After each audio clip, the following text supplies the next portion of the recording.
ഇന്നത്തെ ഏറ്റവും പുതിയ വീഡിയോയിലേക്ക് ഇവർക്കും സ്വാഗതം. ഇന്നലെ ഞായറാഴ്ച വരെയുള്ള വിവിധ സിനിമകളുടെ കൃത്യമായി കേരള കളക്ഷനും ഇന്നത്തെ സിനിമകളുടെ ട്രാക്കിംഗ് റിപ്പോർട്ട് ഉൾപ്പെടെയുള്ള എസ്റ്റിമേറ്റ് കളക്ഷനും വന്നിരിക്കുകയാണ്.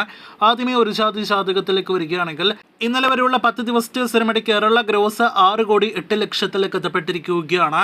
ഇനി വിനീത് ശ്രീനിവാസൻ സിനിമയുടെ ഇന്നത്തെ കേരള ട്രാക്കിംഗിലേക്ക് വരികയാണെങ്കിൽ ഇന്നലെ ഇതേ സമയം 40 ലക്ഷത്തിന് മുകളിലായിരുന്നെങ്കിൽ ഇന്ന് സിനിമയ്ക്ക് 13 ലക്ഷമാണ് കേരള ട്രാക്കിംഗ് ഗ്രോസ്. ഇന്ന് 30 ലക്ഷം കേരള ഗ്രോസ് പ്രതീക്ഷിക്കുന്ന സിനിമ ആകെ കേരള ഗ്രോസ് ഇന്നത്തോടെ 6,40,00,000 എത്തപ്പെടും. സിനിമയുടെ വേൾഡ് വൈഡ് ഗ്രോസ് 10 കോടിയിലേക്ക് എത്തപ്പെട്ടാൽ സിനിമയ്ക്ക് വിജയിക്കാം. പക്ഷേ വേൾഡ് വൈഡ് കളക്ഷൻ ഇനിയും കൃത്യമായിട്ട് പുറത്തു വന്നിട്ടില്ല. കാത്തിരിക്കൂ കൃത്യമായ കളക്ഷൻ അറിയാനായിട്ട്. ബേസൽ ജോസഫിന്റെ നല്ല അഭിപ്രായങ്ങൾ ലഭ്യമായ പൊന്മാന്റെ ഇന്നലെ വരെയുള്ള 11 ദിവസത്തെ കേരള കളക്ഷൻ കൃത്യമായിട്ട് പുറത്തു വരുമ്പോൾ 8,32,00,000 സിനിമയുടെ കേരള ഗ്രോസ് എത്തപ്പെട്ടിരിക്കുകയാണ്. ഇനി സിനിമയുടെ ഇന്നത്തെ കേരള ട്രാക്കിംഗിലേക്ക് വരികയാണെങ്കിൽ ഇന്നലെ ഇതേ സമയം 50 ലക്ഷത്തിന് മുകളിലാണെങ്കിൽ ഇന്ന് 14 ലക്ഷമാണ് കേരള ട്രാക്കിംഗ് ഗ്രോസ്. ഇന്ന് 30-35 ലക്ഷം റേഞ്ചിൽ കേരള ഗ്രോസ് പ്രതീക്ഷിക്കുന്ന സിനിമയുടെ ആകെ കേരള ഗ്രോസ് 8,70,00,000 എത്തപ്പെടും. വേൾഡ് വൈഡ് ഫിഗേഴ്സ് ഇനിയും വന്നിട്ടില്ല.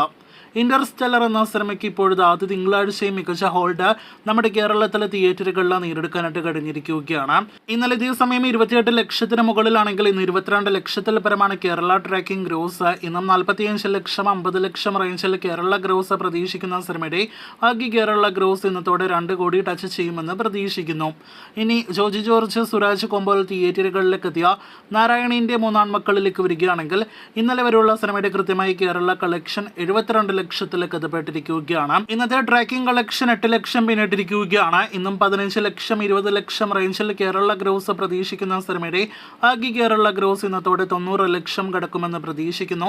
കാത്തിരിക്കൂ സിനിമയുടെ ഫൈനൽ വരെയുള്ള കളക്ഷൻ അറിയാനായിട്ട്. ജനുവരി മാസത്തെ വലിയ ദുരന്തമായി മാറിയ സിനിമ ഐഡന്റിറ്റി ആണല്ലോ. ഐഡന്റിറ്റി കഴിഞ്ഞാൽ മറ്റൊരു വലിയ ദുരന്തമായി മാറിയ സിനിമയായിട്ട് പ്രാവീൺകൂട് ഷാപ്പ് മാറിക്കഴിഞ്ഞിരിക്കുകയാണ്. സൗബിൻ ബേസൽ കോമ്പൽ തിയേറ്ററുകളിലേക്ക് എത്തിയ സിനിമ ഒരു മോശം അഭിപ്രായം ലഭ്യമായ സിനിമയല്ല. എന്നാൽ സിനിമയ്ക്ക് ബഡ്ജറ്റ് നല്ല രീതിയിൽ ഉയർന്നത് കൊണ്ട് ഒരു വൻ ദുരന്ത സ്റ്റാറ്റസിലേക്ക് സിനിമ പോയിരിക്കുകയാണ്. 18 കോടി ബഡ്ജറ്റിൽ തിയേറ്ററുകളിലേക്ക് എത്തിയ സിനിമയുടെ ഫൈനൽ വേൾഡ് വൈഡ് കളക്ഷൻ പുറത്തു വരുമ്പോൾ 9,50,00,000 രൂപയാണ് സിനിമയുടെ final world wide collection. Anwar റഷീദാണ് സിനിമ നിർമ്മിച്ചിരിക്കുന്നത്. അവസാനമായിട്ട് മമ്മൂട്ടി ചേട്ടൻ്റെ ഡൊമിനിക് ആൻഡ് ദി ലേഡീസ് പേഴ്സിലേക്ക് വരികയാണെങ്കിൽ സിനിമയുടെ ഏറ്റവും പുതിയ തിങ്കളാഴ്ച കളക്ഷൻ പ്രതീക്ഷ പോലെ തന്നെ 10,000ങ്ങളിലേക്ക് പോയിരിക്കുകയാണ്. ഇന്ന് 90,000-ൽ താഴെയാണ് സിനിമയുടെ Kerala tracking gross.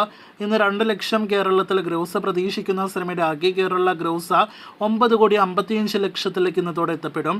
World wide gross ഇനിയും കൃത്യമായിട്ട് പുറത്തു വന്നിട്ടില്ല. സിനിമ തിയേറ്ററുകളിലെ പരാജയമാണ് എന്ന് പ്രത്യേകം പറയേണ്ടതില്ലല്ലോ. അപ്പോൾ കാത്തിരിക്കൂ സിനിമയുടെ ഫൈനൽ വരെയുള്ള കൃത്യമായ കളക്ഷൻ അറിയാനായിട്ട്.